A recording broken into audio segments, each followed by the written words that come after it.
هلمند کې د امام محمد رحمه الله د دینی جامع له تخصصي زده کړو څخه د فاضلانو د فراغت مراسم. په دې مراسمو کې د هلمند والی مولوي امان الدین منصور، د علماو شورا او د هلمند پوهنتون رئیسانو، علماو او د دولتي ادارو مسؤلینو ګډون درلودی. د امام محمد رحمه الله د دینی جامع استاد شیخ الحدیث و تفسیر عبدالبصیر حقانی د تخصصي زده کړو په اړه معلومات وړاندې کړل. د زیاته کړه چې د تخصص په دغه 2 کلنه زده کړه کې به له زده کړیالانو څخه د فن متخصصین او ماهرین جوړ شي. نو چې دا علم بیا یوازې دغه علم دوی 2 کاله پکښې زیار او خواري وکاږي، نو حتما بیا یو د فن متخصص او ماهر ځینې جوړېږي. نو دغه کس چې دی فارغېږي، دی به هم د دې روایت مصداق ګرځي چې جناب رسول الله صلی الله علیه وسلم فرمایي په چا سره چې الله تعالی اراده د خیر ولري نو هغه په دین کې پوه کړي. مفتي عنایت الله د امام محمد رحمه الله د دینی جامع علمی مقام او تعلیمي نصاب په اړه د غونډې برخوالو ته معلومات ورکړل. د جامع له تاریخه بیا تر ننه د امام محمد رحمه الله تعالی دینی جامعه د اسلامی علومو د لوړو زده کړو افتاء او قضا د خدمت په سپیشل نیت په کال 1444 هجری قمری کې رسما د لوړو زده کړو وزارت تر چتر لاندې رسما تشکیل ورکول شو. افتاء او قضا د شریعت له نگاه څخه ډېری مهمې شعبې دي، ځکه چې اساسي اهداف د شرعي عدالت تامینول او د اسلامي ټولنې جوړول دي.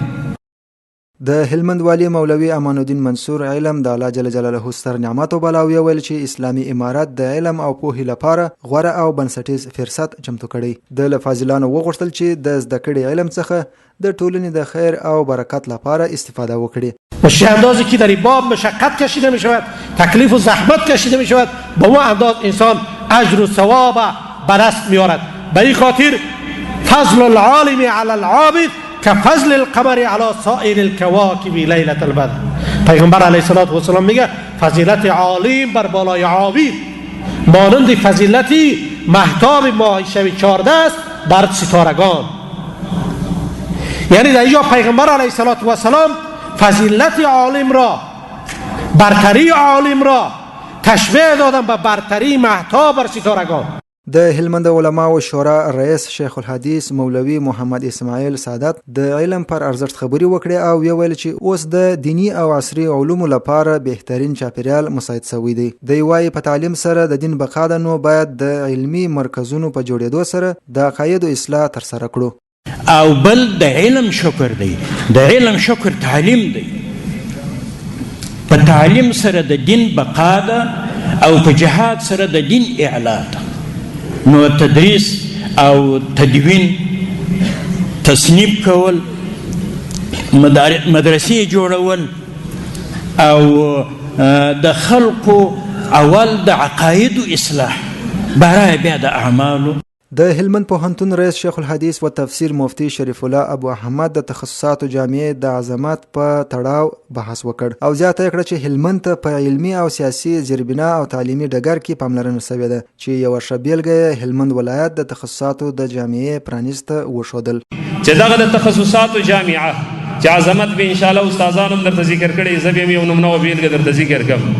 دا د افغانستان په زونو کې و، خو هلمند ولایت دغه معنویت او دغه شرف د زعیم او د رهبرۍ په برکت باندې او زموږ د مجاهدینو د وینو او د قربانۍ په برکت باندې ور نصیب کړلی چې موږ ته د زونه څخه ماسیوا فوقالعاده د تخصصاتو جامعه راکړه. دا د الله جل جلاله احسان دی. د هلمند جهادي مدرسې مشر شیخ الحدیث مولوي محمد عیسی بریالي وویل چې فاضلان دي د زده کړې علم او پوهې څخه د وطن د آبادۍ لپاره کار واخلي. او دا ملک د هغه چا په لاس ورغلی دی چې د علم په رڼا کې هر کار دی. تاسو وګورئ که د علم په رڼا کې د دنیا او د آخرت چې هر کار راواخلي هغه بلا فایدې دی. که زما او ستا جهاد د علم په رڼا کې نه د دغه جهاد څخه ختم مه کوه بیا د خیر. که زما او ستا خانقاه، زما او ستا مشایخ کرامو ذکر هغه د علم په رڼا کې نه وي د خیر تمه مه جنې کوه. د غونډې په وروستیو کې 25 تنه فاضلانو ته د فتوا او قضا په څانګو کې تر 2 کلنۍ زده کړو وروسته د دستار فضیلت مراسم ترسره شول.